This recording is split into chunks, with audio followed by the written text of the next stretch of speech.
Olá, queridos amigos. Hoje iniciamos o estudo do livro de Hebreus. Apesar de estar situado entre as epístolas, cartas apostólicas, este livro não tem as características de uma epístola. Ele não tem a devida introdução com o nome do remetente e dos destinatários, e nem a tradicional saudação inicial, graça e paz. O autor já inicia indo direto para o seu argumento teológico, o de que Jesus é a maior revelação de Deus. Contudo, ao final do último capítulo, esta obra passa a se assemelhar a uma epístola. Ela tem uma despedida contendo um tradicional pedido de oração, versos 18 a 19, capítulo 13, uma breve doxologia, versos 20 a 21, uma boa notícia para atualizar os leitores, verso 23, o desejo e a promessa de visitá-los em breve, versos 19 e 23, e uma saudação daqueles que se encontram com o escritor. Neste livro, o autor não chama a carta de epístola, ou o livro de epístola, mas de uma palavra de exortação, capítulo 13, verso 22. Este texto foi escrito antes da destruição de Jerusalém, que aconteceu no ano 70 d.C. Isso se torna evidente em algumas passagens que dão a entender que os sacrifícios no templo ainda estavam em pleno funcionamento. Por exemplo, capítulo 5, versículos 1 a 13. Pelo fato de o nome do autor de Hebreus não ser mencionado, e pelo fato de seu estilo literário e o seu vocabulário ser muito diferente das epístolas de Paulo, a maioria dos estudiosos não acredita na autoria paulina.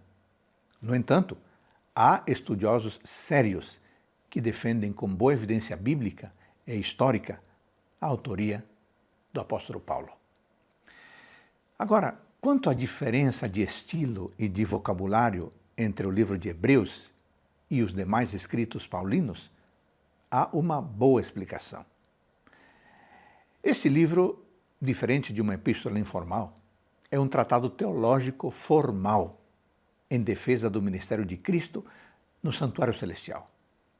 Para a maioria das pessoas, é natural que os seus textos formais e acadêmicos, como sermões ou monografias, sejam bem diferentes de seus textos informais, como, por exemplo, mensagens aos amigos nas redes sociais.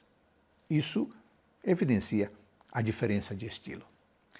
No capítulo 1, que é a nossa leitura de hoje, o apóstolo Paulo começa indo direto ao ponto. Cristo não foi um humano qualquer. Ele é o resplendor da glória de Deus e a expressão exata do seu ser, diz o verso 3. Ele é chamado de Deus nos versos 8 e 9. O universo foi feito por meio dele e é sustentado pelo seu poder. Apesar de ter se tornado como um ser humano na encarnação, o decreto divino foi claro, que todos os anjos de Deus o adorem, diz o verso 6. Os anjos do céu, por mais poderosos que sejam, são criaturas, agentes a serviço de Deus.